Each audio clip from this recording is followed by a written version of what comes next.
Members of a gang of armed robbers have been jailed for more than 100 years after a wave of violent attacks on security guards, refilling cash machines. They used guns, knives, hammers and crowbars to terrorize staff before fleeing in a fleet of stolen vehicles and leaving few clues behind them. When banknotes got stained by security dye, they laundered the cash through fixed odds betting terminals and bookmakers' shops. They took advantage of a system that allowed punters to load a machine with up to £3,000 in cash, make one small bet, and then collect their unspent stake in fresh notes from the shop's cash till. They burned piles of stained banknotes and a car that got sprayed when they smashed open one cash box and triggered the dye security system.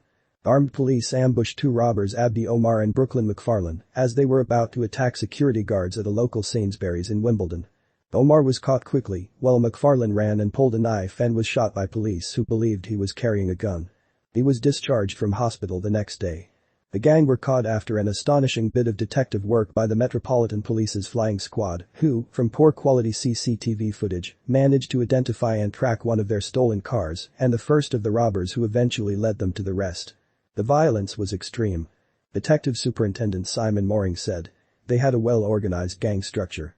They displayed a really good tradecraft, using stolen vehicles, cloned number plates, they knew a lot about police tactics, used good anti-surveillance techniques, so that they knew what they were doing.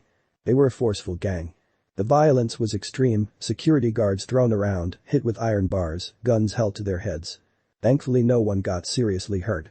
They would have just carried on committing robberies and who knows where and how it would have ended.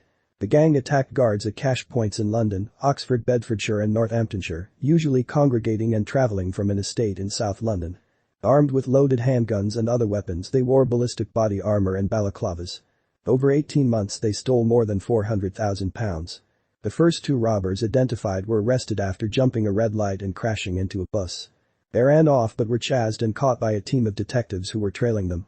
While awaiting trial, the two shared a cell in Wandsworth Prison, and police later discovered they had a smuggled mobile phone and used it to coordinate more robberies committed by those yet to be caught. The first two robbers identified were arrested after jumping a red light and crashing into a bus.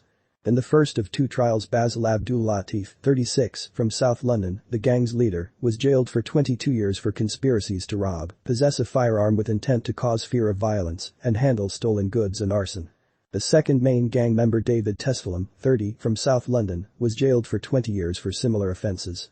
Ibrahim Liazi, 29, from West London, got 18 years and two others, Ihab Ashawi, 30, and Adam Salman, 32, were each jailed for 14 years. Ola Oralabaja was jailed for 13 years. Detective Constable Stephen O'Connell from the flying squad said. This was an immensely complex investigation involving a huge amount of evidence. The group caused havoc in and outside London, with buildings being severely damaged and high-value goods being stolen. These men have since discovered that crime does not pay, and thanks to the complex investigative work by the flying squad, they will instead be spending time behind bars. Investigations continue to track down and bring to justice outstanding suspects who are believed to be involved in these offences. 4 other men, all from South London, were also sentenced to 40 years between them after being convicted for their roles in the robbery conspiracy. They were Brooklyn McFarlane and Abdi Omar, both 27, Mahdi Hashi, 29, and Noaman Amin, 26.